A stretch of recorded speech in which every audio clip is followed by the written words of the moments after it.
Ya estamos en el aire juntos, siempre juntos.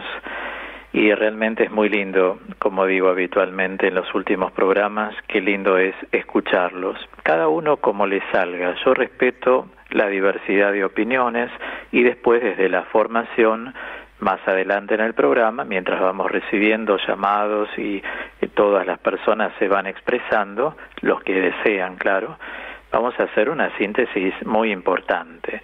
Ahora ingresamos entonces al bloque sobre los desafíos de la vida. Y hemos dicho el domingo pasado qué necesidad tenemos en este proceso metamorfósico, que es el proceso de conversión, y la conversión apunta a la santidad. Hemos valorado el término agios desde la carta a los Romanos 1.7 y en 1 Corintios 1.2, hasta llegar a un término, en un momento, que utiliza la teología espiritual, que es el término satisfacción. Y yo les compartí que la palabra satisfacción en espiritualidad quiere decir ofrendar la vida. Es la ofrenda de la vida de uno. Claro, nosotros somos pecadores, tratamos de dar a Dios una satisfacción digna, ¿no? Y una de las formas más recomendables es disminuir las quejas de la vida. Otra es hacer propósitos nobles, alcanzables, no solo imaginarios, y aplicar la inteligencia y la voluntad para hacer más de Dios. Allí se empieza por una buena disposición. Entonces, si tengo que sintetizar lo que desarrollé el domingo pasado, siempre los invito a entrar a mi canal de YouTube porque allí se suben mis programas. Entonces, en Claudio Rizzo, teólogo, así escuchan cada vez más y vamos concatenando la formación. Hoy sí vamos a poner la mirada entonces que ofrendar a Dios sería disminuir las quejas de la vida. Uno no puede vivir quejándose. En realidad, la persona muy quejosa es la persona que tiene un cierto número de frustraciones, por eso se queja. O sea, la persona frustrada en términos simbólicos necesita salpicar porque no aguanta la frustración que tiene adentro. Y recordemos que las frustraciones son experiencias mal logradas, o sea, no mal vividas, sino mal logradas. Cada uno piense algo que quiso, pero no pudo, en el orden laboral, en el orden afectivo, en el orden religioso, en el orden espiritual, en el orden profesional. Entonces, hasta que uno no acepta que eso está en uno, no podemos descomprimir. Y yo comenté más de una vez en radio que pude, gracias a Dios, ayudar a mucha gente, siendo instrumento, a que considerara que al menos se largó a hacer la experiencia. Tal o tales experiencias no salieron según sus expectativas, sin embargo, la experiencia la hicieron. Y eso es lo más importante, haber hecho la experiencia. Uno de los errores va aprendiendo. Entonces, disminuir las quejas de la vida sería empezar a descomprimir ciertas frustraciones que uno tiene. Y ustedes saben que, lamentablemente, como somos un yo multidimensional, una realidad polivalente, muchas veces salpicamos, en este término simbólico que utilizo para que todos podamos comprender, a personas que no tienen nada que ver. O sea, si uno tuvo una frustración, no tiene por qué agarrársela con otra persona, porque a alguien hay que salpicar. Esto es parte de la ofrenda a Dios. Decir, bueno, en este proceso metamorfósico del cambio que estoy haciendo en la santidad no se restringe a la ritualidad de una persona. El rito siempre es un servicio para alabar y bendecir a Dios, pero la santidad es básicamente un cambio actitudinal, porque seremos mejores orantes, mejores adoradores, si nosotros interiormente estamos moviendo nuestras piezas, estamos limpiando la casa.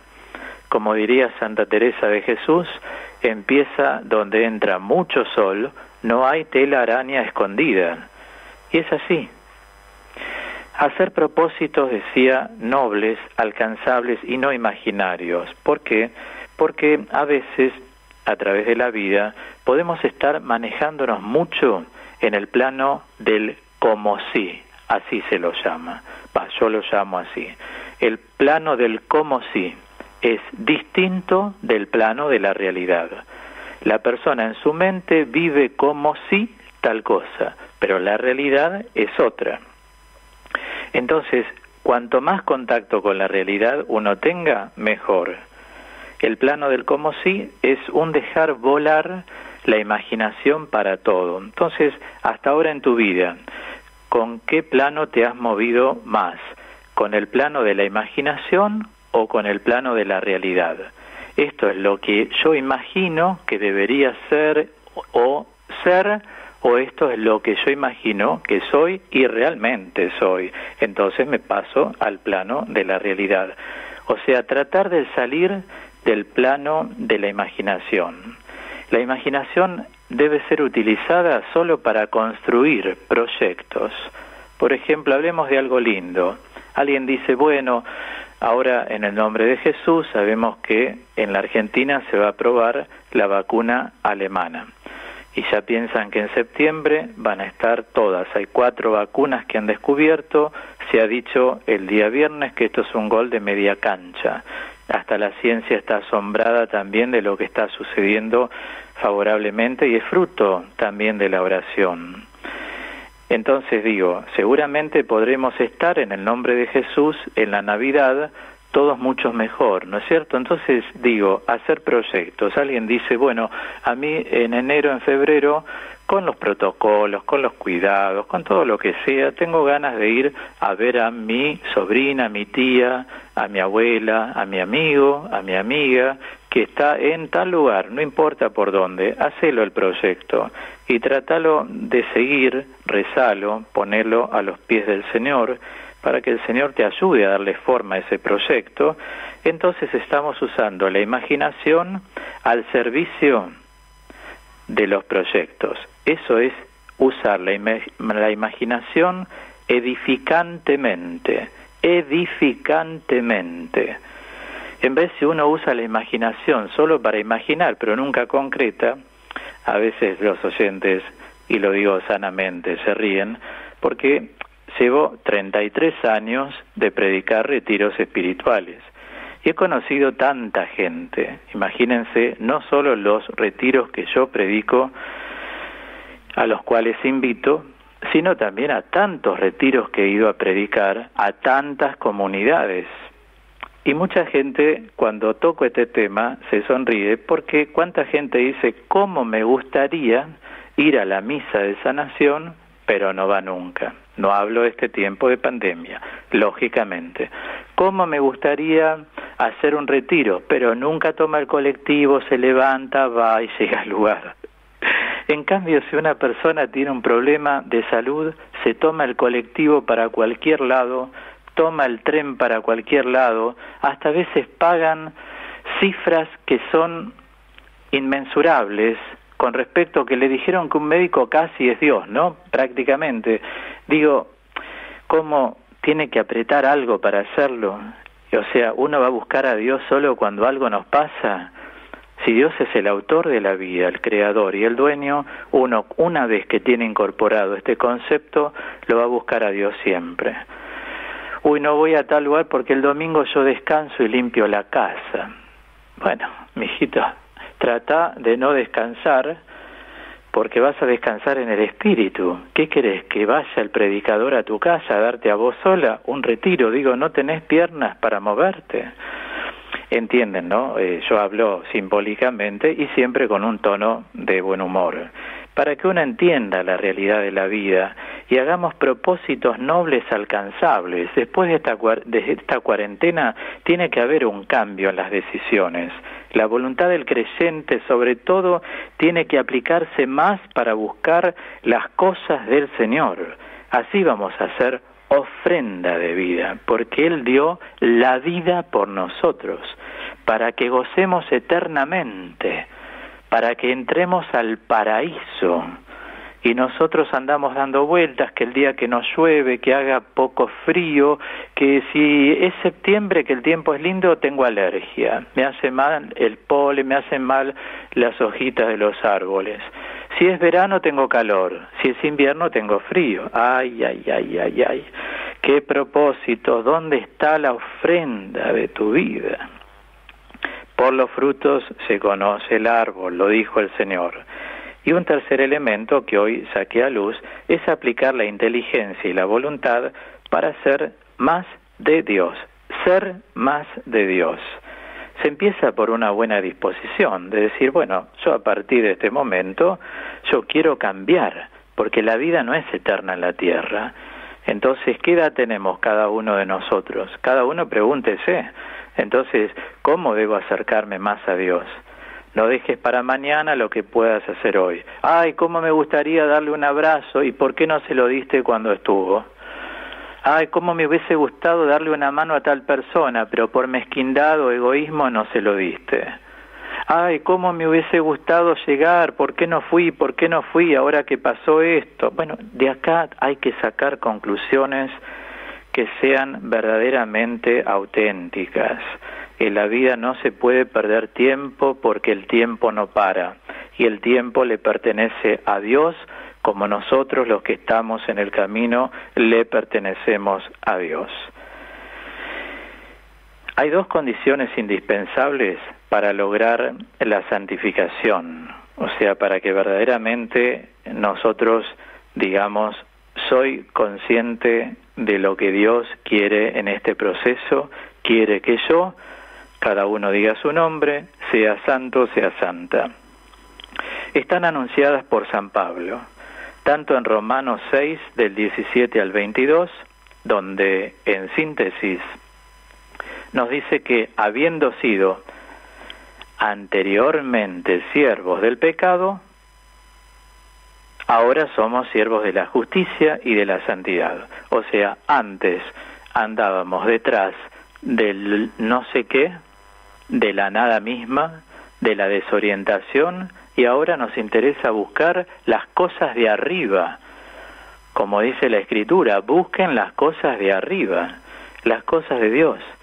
Las opciones empiezan por la adhesión a la palabra. Si no hay adhesión a la palabra del Señor, no hay conversión. Es todo fruto de una imaginación. Entonces, lo que tenemos que cuidar de todo lo que acabo de decir son las obsesiones y los temores que juegan un rol preponderante en los cambios. Las obsesiones apegan a la persona y los temores no permiten que la persona tome decisiones. Recordemos que la base de los temores es la inseguridad, y esta no es lo mismo que la indecisión.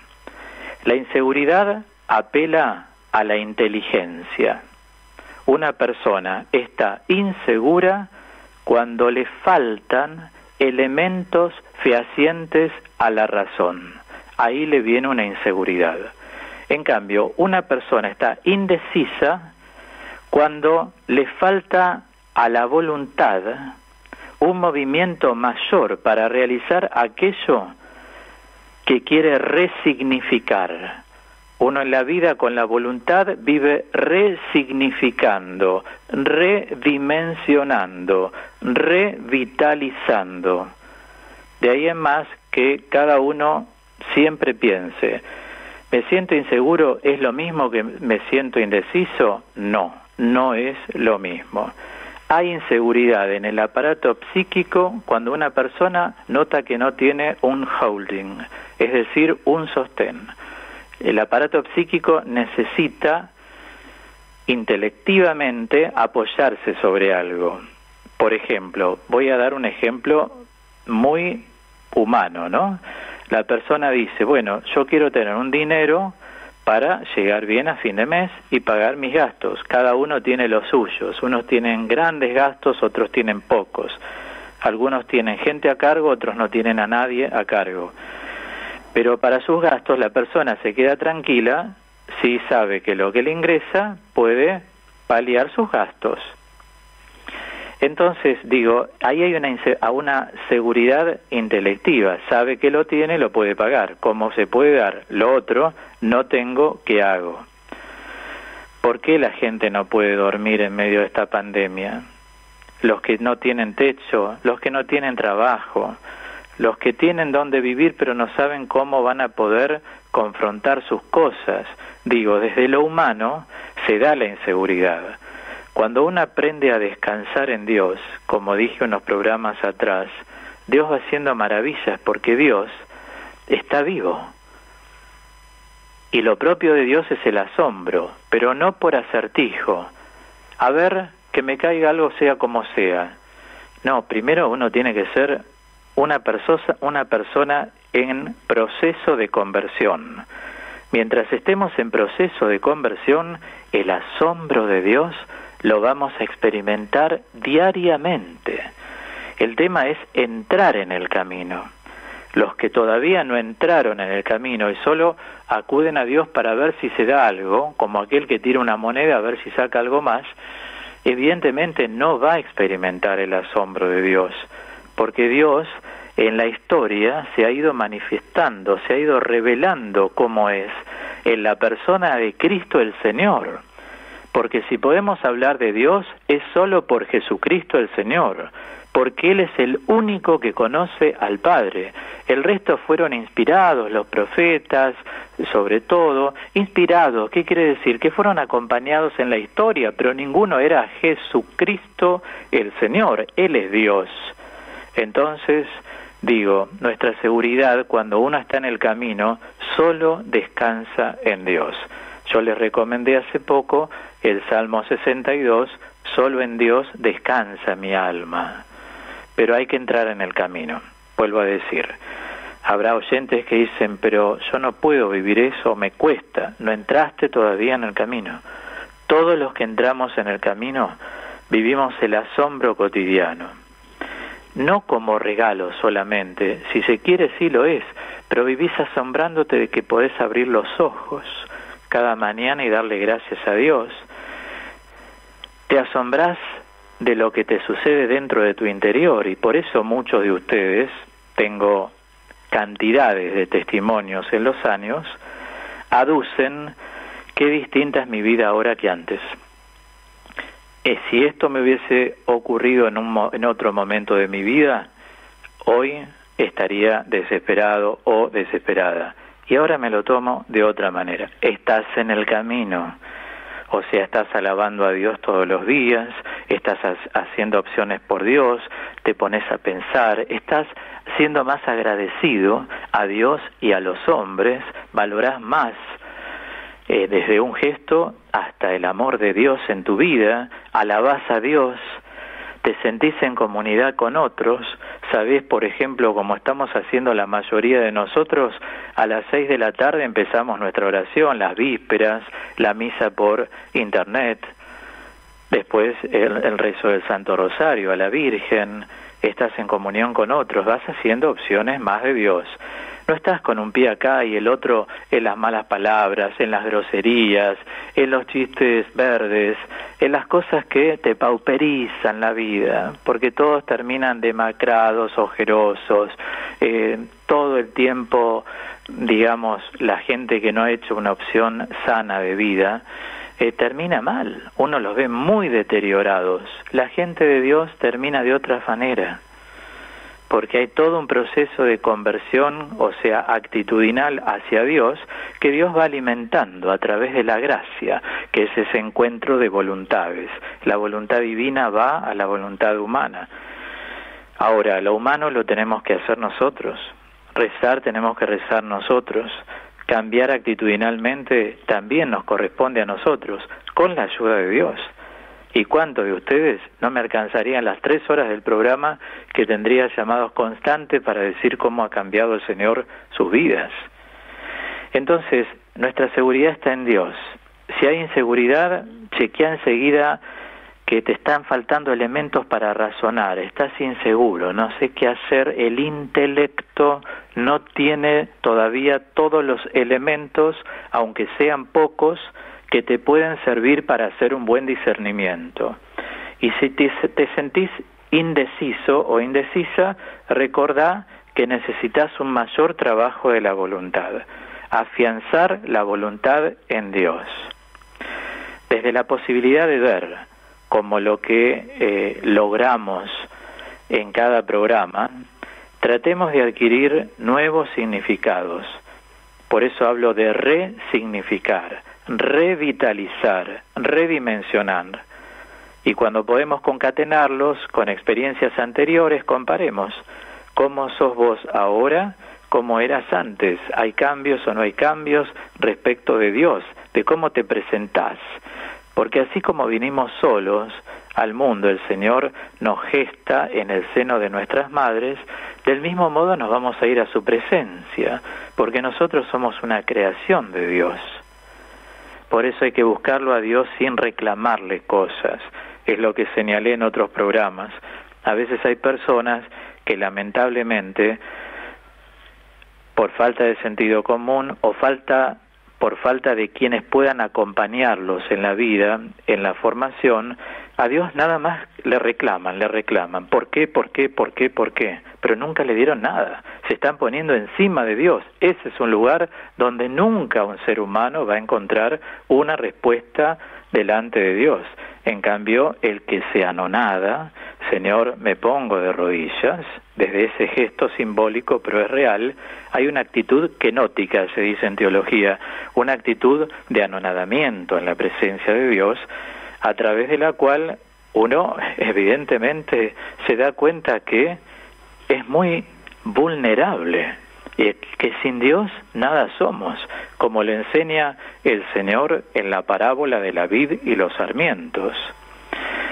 Bien, todo esto entonces nos lleva a plantearnos muchas cosas. Yo quisiera cerrar el bloque de hoy, vamos a seguir trabajando este tema el próximo domingo, en el ciclo en el que estamos sobre los desafíos de la vida, con la posibilidad de que cada uno observe lo que se llama los síntomas obseso-compulsivos. ¿Cuáles son? Las digo y con esto voy a concluir. Nuestras dudas excesivas. Si sos una persona que dudás de todos y de todo, acordate que sos obseso-compulsivo. Otros síntomas son los temores extremados. Ya tenés temor a todo. Trata de trabajar cómo vivir en manos de Dios. Les recomiendo el Salmo 27. El Señor es mi luz y mi salvación, pero bien meditado, 27. La angustia infundada es típica de una persona obseso-compulsiva.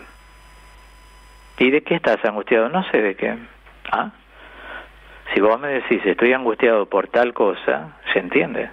Pero no sabés de qué. No sé, tengo un estado de angustia. Bueno, vamos a tener que descubrirlo juntos.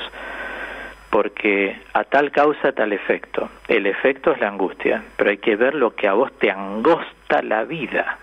A lo mejor son tus frustraciones, son faltas de logros.